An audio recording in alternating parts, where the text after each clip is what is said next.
The Minnesota Wild offense sputters yet again as the Wild lose 2-1 to the Nashville Predators. We'll discuss on today's Locked On Wild postcast right now. You are Locked On Wild postcast, part of Locked On Sports Minnesota, your team every day.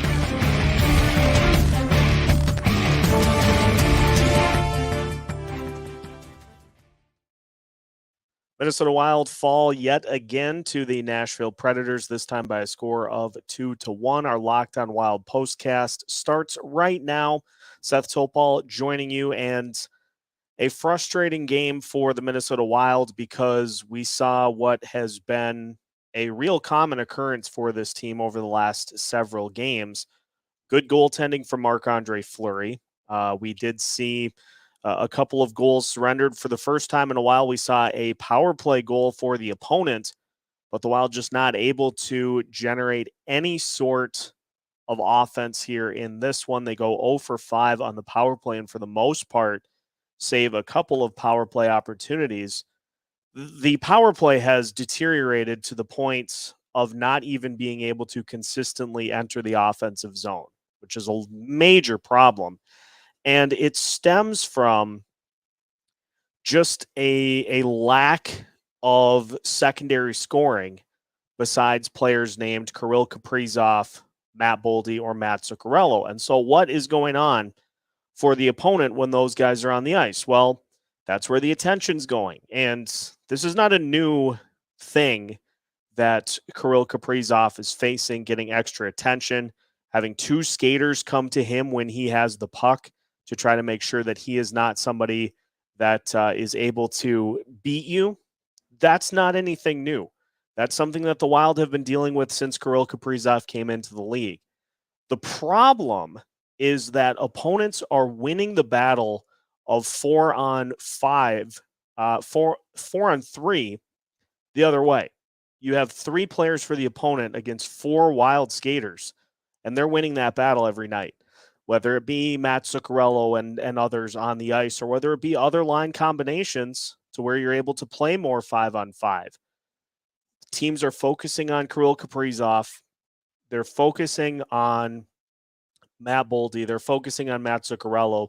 And there just is nobody else that is able to step up and create offense at this point in the year. You were asking players such as Matt Zuccarello, Joel Eriksson Ek, Ryan Hartman, you were asking those guys to do it again after career seasons last year. That was the big thing coming into the season, that Bill Guerin was asking these players to replicate what they did previously this last season, to replicate that and do it again.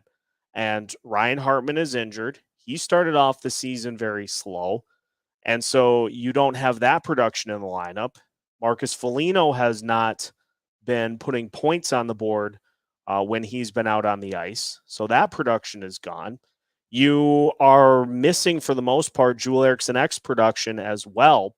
That production is gone.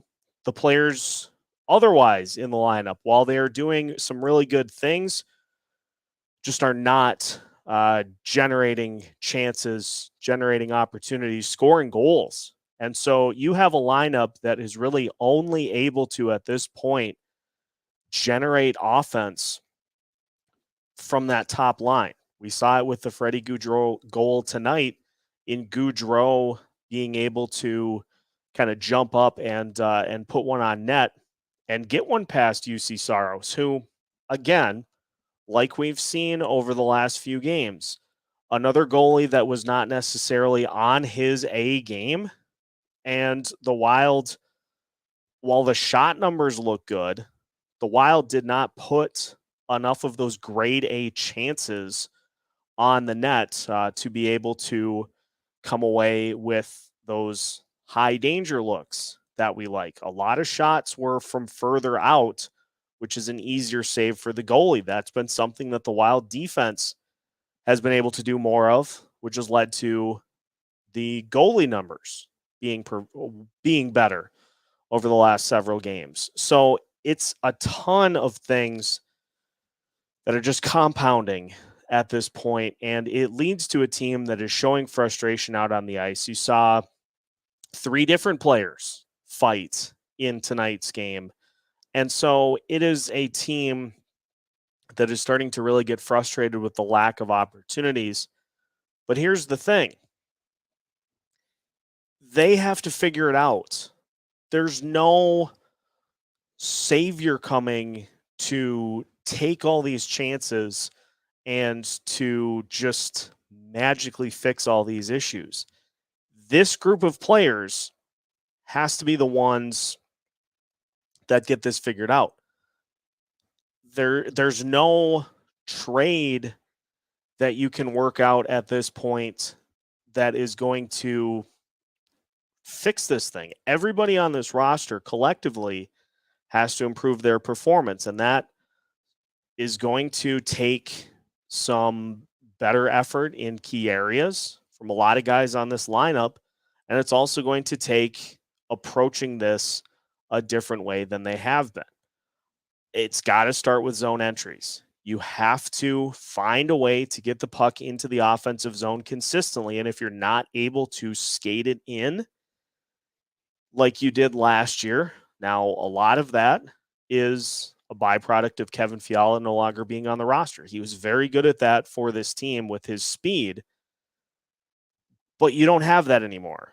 So you either have to figure out players that can do that, or you have to figure out a way to get the puck into the offensive zone. And the Predators, I think, figured out very quickly that that was going to be a problem for the Wild in this one. They did a good job of stacking the blue line. They also did a good job of beating the Wild to the puck behind the net.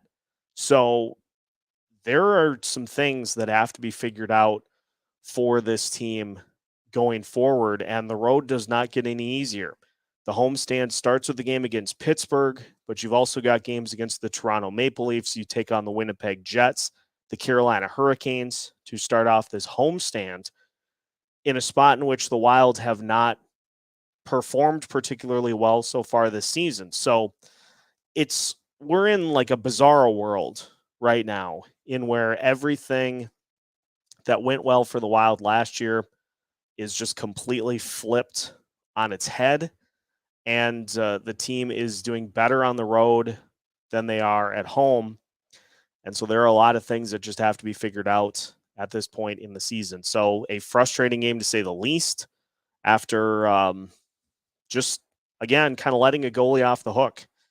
And it's something that this roster is going to have to figure out.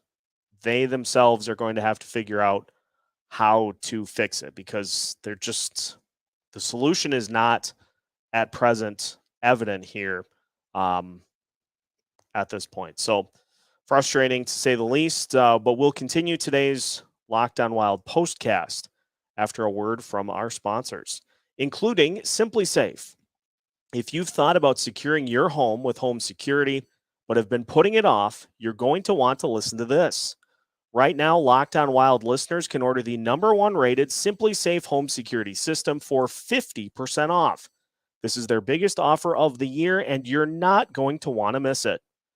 Whether you are a first-time homeowner trying to set the stage for a life of secure living, or a long-time homeowner trying to upgrade your security, Simply Safe can help you do just that.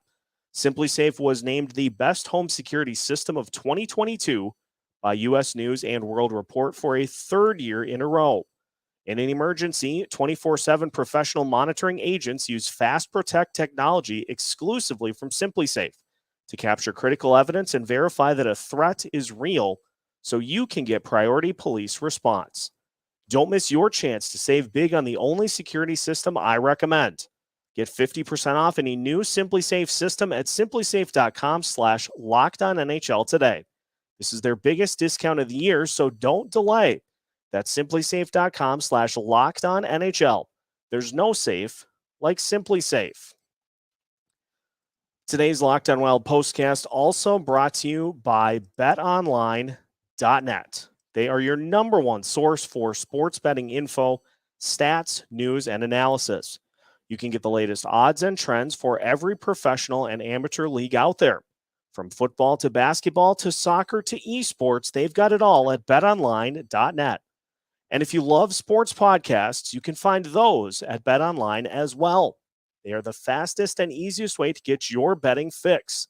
So head over to their website today or use your mobile device to learn more about the trends and the action, all at BetOnline, where the game starts. Minnesota Wild lose by a score of 2-1 to the Nashville Predators, and now they will head home for a lengthy homestand starting against the Pittsburgh Penguins on Thursday night. And I wanted to talk about something that was a bright spot in this game tonight, because another problem that this team has dealt with is the lack of playing time for the Grief line, with Jordan Greenway injured, with Marcus Foligno also injured, and at present with Marcus Foligno and Joel Eriksson Ek currently not playing on a line together. We did see some solid minutes defensively for Mason Shaw, Joel Eriksson Ek, and Connor Dewar. So that was a plus, but we got to talk about the line combinations, because Matt Boldy, Marco Rossi, and Marcus Foligno, I understand what the attempt is with that line combination, but I think it's to the point where you need to put somebody else that has more of a scoring touch with those two to try to generate some chances, and whether it be a speed player like Connor Dewar or whatever way you end up going. I would, if it were me, I would flip Marcus Foligno and Connor Dewar and have your Grief line be Eriksson Ek, Foligno, and Duhaime, and then go with Boldy, Rossi, and Dewar. And we saw Marco Rossi tonight take a couple of penalties, and just it seemed like I don't know. I saw a lot of comments suggesting that he hasn't shown a thing this year, and that it's time for him to be sent down to Iowa to just spend the rest of the year, or at least until he's comfortable at the AHL level. I am not a fan of that argument for a couple of reasons. Number one, the line combo that he was on, going from a line that he seemed to be getting some chemistry with in Connor Dewar and Mason Shaw, going from that line to Matt Boldy and Marcus Foligno is completely different in terms of skill set and style. You go from Connor Dewar's speed and you replace that with Matt Boldy's puck vision and Marcus Foligno's physicality. That's a complete flip in terms of style and skill set. And so you're going from a center who can rely on a player like Dewar getting into the zone, a player like Mason Shaw being physical and can just kind of try to feed those two the puck. You don't have that speed element with that line combination of Boldy and Foligno. And so I think I would try Dewar with those two. I like what we've seen from Connor Dewar, and he is continuing to be more of a relied upon presence on the penalty kill. So he really is giving this team some valuable minutes, as is Mason Shaw. And this team's going to have to start doing some things with the line combinations just to try to find something, because as of right now, like we've discussed, you're worried about three players beating you as opposed to multiple lines. And so it's a situation of looking out on the ice and saying, oh, is Kaprizov out there? No. Then we just devote regular attention to whoever's out on the ice. If Kaprizov's out there, he gets two players, and then you go 4-on-3 the rest of the way. And the teams that are playing the Wild are winning that battle right now. So they're going to have to make some line adjustments. They're going to have to just, again, this team is just going to have to figure this out and get back to finding a style that works and finding a way to put goals on the board. They're near the bottom of the league. They may even be dead last in terms of even strength goals and even strength expected goals on the season. It isn't there right now. And there's so much pressure being put on the power play that has gone dry as well. So there's a lot going on, and we will continue to try to figure it out here on Locked On Wild. So make sure that you're following along with Locked On Wild as we keep you up to date with all things Minnesota Wild. We've got new episodes coming up every Monday through Friday as part of the Locked On Sports Podcast Network.